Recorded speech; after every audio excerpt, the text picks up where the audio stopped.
Good evening and salutations, my GH fans. So, Drew.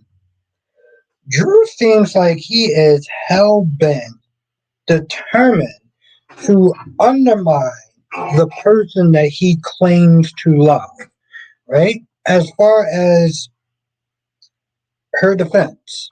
So, you got Alexis and Susan and Marcos, right? We're all kind of just talking or whatever.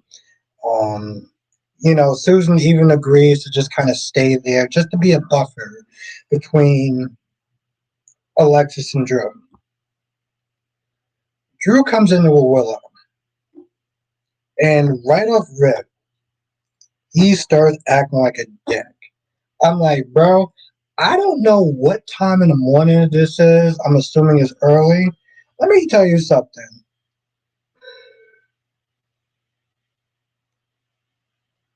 I can't deal with an asshole before I had caffeine.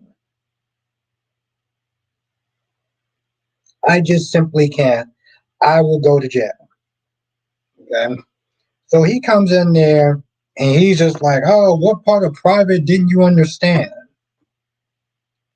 And he starts scolding Alexis and getting up in Marco's face. And Marcos has to sit there and remind him in this subtle way that, nah, bro, you're not going to be talking like that. You work for my dad. So you kind of work for me in a sense.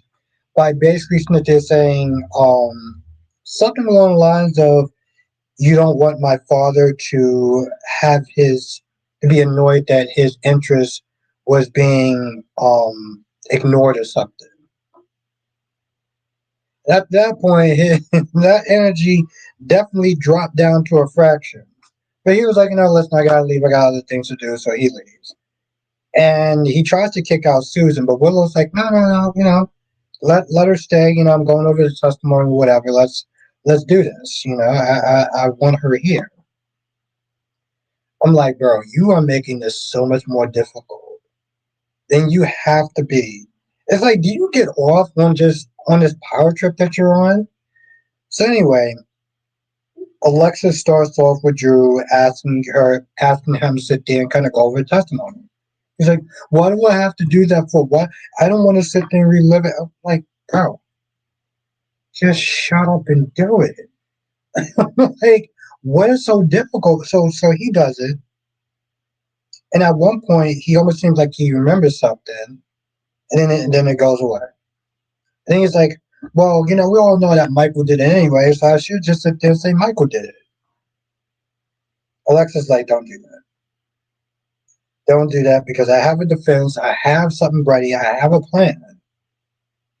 Drew, being the dick that he is, just decides to be like, no, no, no, let's do it this way because once the jury hear it, they kind of hear it. Willow, at this point, I'm like, Willow, you gonna say something? You're just gonna let these two just kind of dictate your freedom. So Willow's like, hey, listen, I trust Alexis.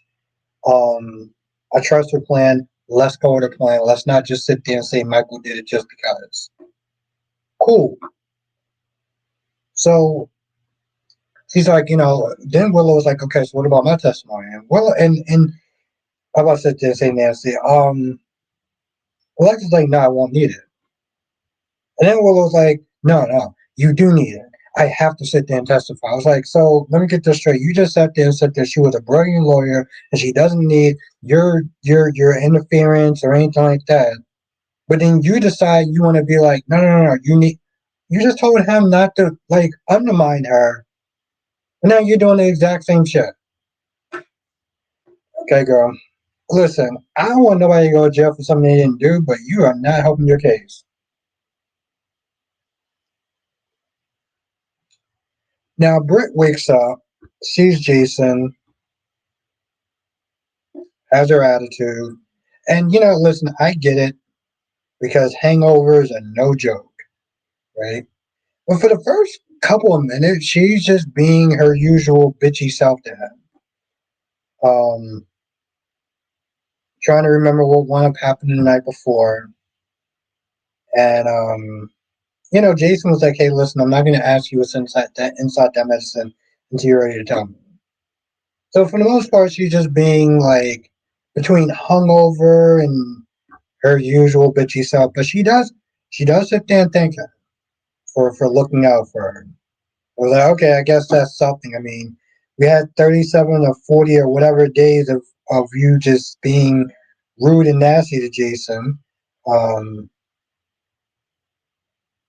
you finally decide to act like a human being to him.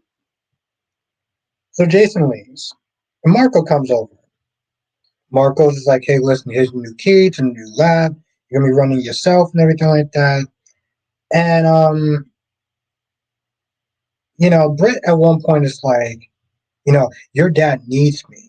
And Marcos has to sit there and remind her, no one is irreplaceable, just as Dawn. And I'm like, finally, you're starting to get through your head. I'm like, didn't you sit there and try to play that same shit with Pascal? He shot the damn bomb to your knee or to your ankle, and now you doing the same. Oh, well, you need me. I'm the only one that's getting. Like, girl, I thought you like living and breathing. Once again, this little bitchy ass attitude is not going to sit there and work for you in the long run. Now, the scene with Laura and Sonny and eventually Jason is just a strategy session. And it's just basically telling her just to play the long game until he figures out a way to get from under Silva. That's it, essentially. I mean, Laura apologizes to Sonny. It's just that they're bringing him into it. Sonny's like, hey, listen, you asked me for help. That's what I'm here for. I'm going to help. It is what it is. Now, you know, again, I just sit there and think back to the episode where Sonny beat the hell out of Cyrus, and Laura's like, "I'm going to prosecute you, this, that, and the third." Ah, how far we come. Um, now Charlotte's not too happy with all the police presence and people hovering and everything like that, and Nathan's there, and I kind of jumped the scene, so let me go back to another scene or go to another scene. So Valentine comes in Carly's house, and Carly's like, what are you doing? She can be back here.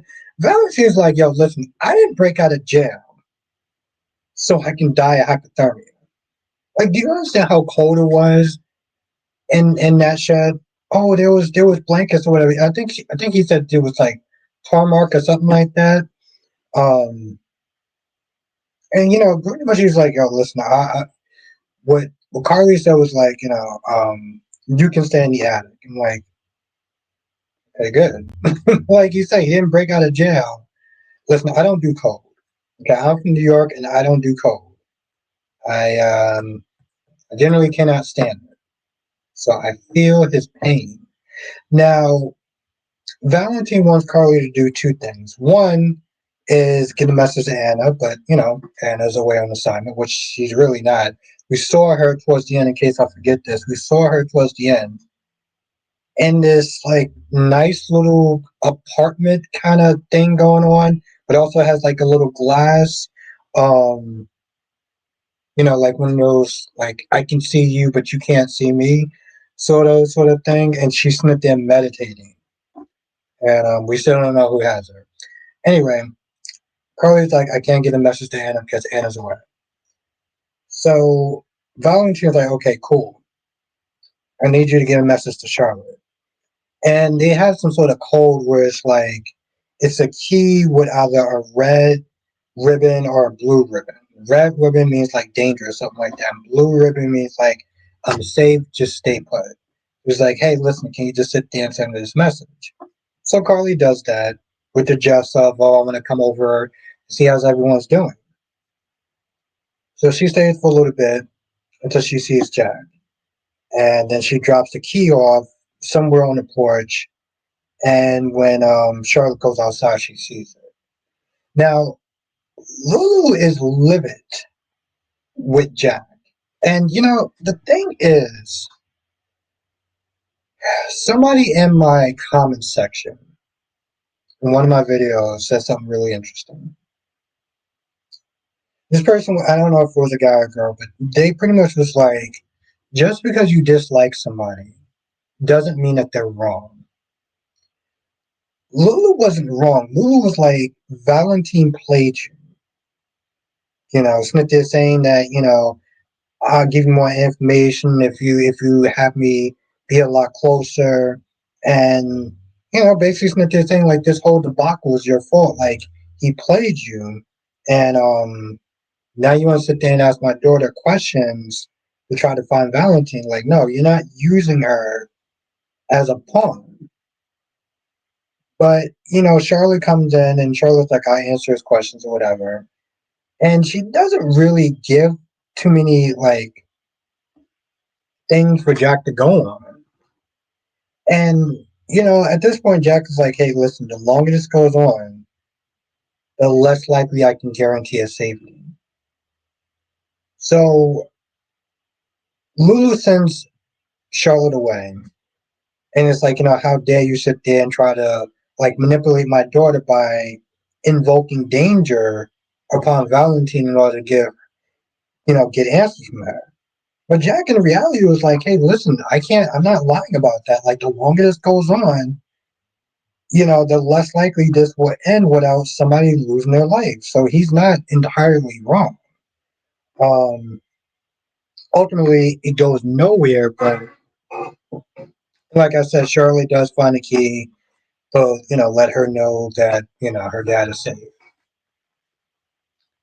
Emma comes in towards like the end and just tells Mac that she received word from her grandmother's and they're saying she's okay, but she can't really, she's not going to be in contact for a couple of days. Mac was also talking to Justine, and pretty much, Justine was like, what's your read on Sonny? Which was a laughable joke because Mac has been dealing with Sonny longer than I've been watching the show, which is a long time. And particularly, she's like, do you think that Sonny killed Dalton? And Mac is like, hey, listen, it's possible. Dalton wasn't there threatening his family members, so I wouldn't sit there and put it past him. So Justine has to talk with Molly, and they talk about Sonny and everything like that. And most people, to most people, it's pretty obvious. But Justine does sit there and tell Molly that she's playing Sonny, and she's told this line or whatever to get him to drop his guard, so this way she can get information on him to put him away. And Molly's just like, hey, listen, just be careful. A lot of people have come after Sonny to try to take him down, and it didn't work. And I remember one of the women. I keep forgetting her name, but she was the one that said, "Oh, I get what you're trying to do. You're going to try to seduce me to get me thrown off the case and everything like that, and compromise me." And that's exactly what would have happened. Then they got together. Then Brenda came in town, and you know what happens whenever Brenda comes in town. Whoever Sonny is with, I think her name was Claire Walsh. I think her name was Claire Walsh. But Justine thinks that she's smarter than the average bear, and da da da da. So she's like, I'm gonna take Sonny down and whatever. I don't feel like that's like I feel like I wrote a goddamn book. Nathan didn't really do too much of anything. He was just talking to Dante, and he was just there, sitting there guarding Lulu and bouncing off ideas with Dante. So he didn't really do too much of anything. Um, I know people are sitting there very worried of Nathan so far, but he hasn't done anything yet. So I don't know if he's going to do something, if he's going to be the one. Because the thing with General Hospital is that it seems like a lot of times they're still trying to figure out stories, which is why they put so many damn people in these episodes sometimes. It's like they don't know exactly what to do with Nathan And I know, a lot of people like Nathan and stuff like that, but it's like they don't know what to do with Nathan. And the only time he seemed like he was acting sus is when he hugged Brit. Everything after that, he's just been there, just as a filler. I feel like he's been as a filler for Chase because, Chase has been doing a lot of scenes with the family and everything like that. And sometimes he'll do some, investigation or whatever, but like, it seems like we've seen a lot more of Nathan be a cop and Chase just be a husband and like kind of in a quartermain fold to some extent. That's why I was like, he didn't really do too much of anything to them. All right. I feel like that's about it for the most part. I cannot think of anything else that wound up happening. If I miss anything, write in the comment section below. I want to thank you for watching, and I will see you in the next video. Also, if you're not a member, because I haven't been snitching saying stuff, not a member, make sure you join in the description box below. Been having a lot of fun sitting there watching a lot of classic soaps. Um, I'll talk a little bit about it, but it was one of those things where it's like, it was a moment that happened, and one of the associates was watching, and it was don't get me wrong, this was not a good moment, but it was a real moment. And, granted, for obvious reasons, kind of boiled my blood a little bit, but it was necessary. Um, so it was a really good stream, and if you're not a member, definitely join and check that out. That being said, I'll see you on the next video, and live stream will still be going on tomorrow.